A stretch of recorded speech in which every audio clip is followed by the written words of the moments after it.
Bonjour mes amis, aujourd'hui nous allons voir avec vous la nouvelle mise à jour 20.23.26. Donc pour avoir plus de détails sur la mise à jour, on va dans logiciel, ici mise à jour, et nous allons voir les nouvelles notifications. Donc en fait il y en a deux mises à jour 20, 23, 26, la plus importante, et une en même temps, je crois qu'elle est arrivée, la 20, 23.26.7 qui apporte que des corrections mineures, mais la 20, 23.26, elle apporte quand même beaucoup de nouveautés. Nous allons voir tout ça ensemble. En attendant, n'hésitez pas à vous abonner, à liker, à commenter, à mettre la cloche. Ça aidera à promouvoir ma chaîne et vous proposer toujours des vidéos de plus en plus importantes. Allez, à tout de suite. Alors, le premier changement concerne des améliorations de Spotify. Qu'est-ce qu'ils nous disent? Alors, écoutez vos morceaux, playlists, podcasts et livres audio sur Spotify en profitant d'un design plus familier.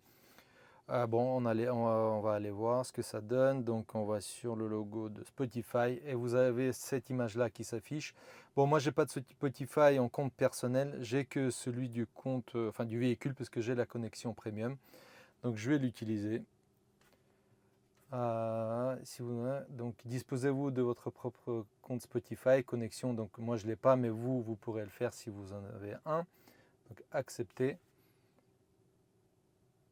Et voilà, donc la nouvelle interface de Spotify, je le découvre avec vous, donc titre liké, parcourir, les tops étaient, vous voyez la disposition des icônes a bien changé, ma bibliothèque, donc les playlists, podcast, artiste, album, vous voyez donc la disposition de tous les boutons et possibilités a un peu évolué. Donc je pense que ceux qui ont un compte Spotify personnel, normalement ça doit être plus familier selon Tesla, mais comme je ne l'ai pas, je ne peux pas vous dire, vous le saurez plus. Mettez-moi d'ailleurs en commentaire si ça ressemble vraiment à un compte Spotify personnel. Au niveau de la navigation, donc, on a une nouvelle fonctionnalité, fermeture prochaine de la destination. Donc, lorsque vous êtes en mode navigation, le véhicule affiche désormais des informations telles que la fermeture prochaine de votre lieu de destination à votre heure d'arrivée. Ok, on va tester ça dans la navigation. Je vais mettre n'importe quoi, un garage, là j'ai mis garage Châtelain. Et donc, je mets la navigation et vous voyez là, dessus, la destination sera peut-être fermée à votre arrivée.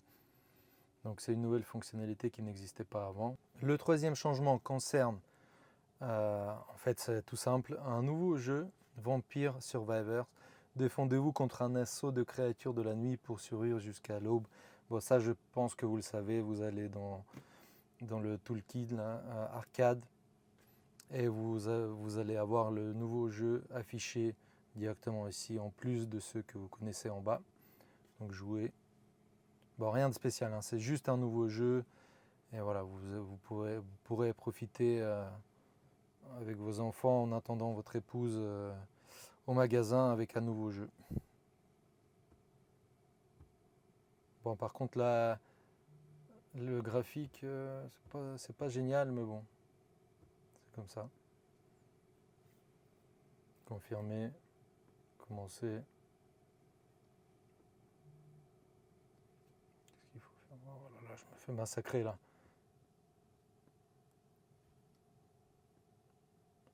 Voilà. Le quatrième changement concerne l'ajout de manettes via le Bluetooth. Malheureusement, j'ai pas de PlayStation ni de Xbox, donc je pourrais pas vous le montrer, mais apparemment ça marche le mieux avec les manettes de PlayStation, de Sony. Donc pour le faire, bon là il vous explique, utiliser des manettes de jeu Bluetooth pour jouer en mode arcade. Pour appairer une manette, ouvrez la fenêtre Bluetooth et suivez les instructions. En fait, je pense que c'est la même chose que d'ajouter un nouveau téléphone. Donc vous allez dans le menu Bluetooth, connecter téléphone. En fait, vous appuyez sur ajouter à un nouvel appareil. Et voilà, et ceux qui ont les manettes PlayStation savent comment appairer leur manette à d'autres devices. Donc ici, ça sera la même procédure. La bonne chose à savoir, c'est que vous pouvez utiliser seulement deux manettes via le Bluetooth. Donc ça veut dire que pour les connecter, il va falloir vous déconnecter votre téléphone d'abord pour avoir les deux manettes connectées. Donc c'est assez facile comme procédure. Le cinquième changement concerne la visualisation des 4 caméras en même temps sur l'application de Tesla. Donc vous voyez comment je procède, vous allez dans Sentry Mode, View les caméras, regardez les caméras, et là vous voyez, vous avez les 4 caméras en même temps, sauf celle de l'habitacle, de l'intérieur, vous ne les avez pas. Et donc, mais vous pouvez switcher et avoir les caméras séparément comme vous les aviez avant. Voilà. Le sixième changement concerne un affichage de couleurs plus chaudes. Paramétrez votre affichage pour qu'il s'ajoute automatiquement vers des couleurs plus chaudes pendant la nuit. En fait, les couleurs plus chaudes, c'est éviter la lumière bleue, vous savez, celle qui nuit à vos yeux. Donc pour le faire, vous allez dans Affichage. Et ici, vous avez nouveau, je ne sais pas si vous voyez, réduire la lumière bleue. Donc regardez bien la différence. Vous voyez, ça devient un peu jaunâtre, un peu couleur Terre-Mars. J'espère que vous voyez sur la vidéo la différence. Donc la nuit, normalement, ça devrait moins nuire à vos yeux. Donc moi, je trouve que c'est pas mal quand même. Il y a également d'autres améliorations. Vous voyez toute la liste ici. Donc la première, c'est les récents et favoris se trouvent désormais dans 2 onglets distincts de leur lecteur multimédia. Donc si je vais dans Spotify, en fait non, ici, excusez-moi, là en bas, donc j'ai par exemple la musique qui joue, hop, et là, ici, au niveau de l'écran en bas à gauche, ici, vous appuyez, enfin vous montez en haut, et là vous avez maintenant récent, favoris, source. Voici la nouvelle fonctionnalité. Ensuite, nous avons les curseurs de réglage du volume, de la température et de la limite de recharge sont plus précis. À vrai dire, c'est vrai, j'ai remarqué, c'est beaucoup plus précis. Là, vous voyez, je change de la température et c'est plus répondant. C'est pas mal. Le son, bon. Vous voyez, ouais, c'est beaucoup mieux, ouais, je préfère. Voilà. Ensuite, nous avons le mode sentinelle déclenche désormais un enregistrement lors de toute tentative d'ouverture de la porte et du coffre lorsque le véhicule est verrouillé. On va vérifier ça tout de suite. Donc on va tester l'ouverture de la porte. Donc regardez bien, j'ouvre la porte et vous voyez sur l'écran, il y a le Sentry Mode, l'enregistrement qui s'enclenche. Voilà, ça marche bien. Et ensuite, je vais essayer avec l'ouverture du coffre.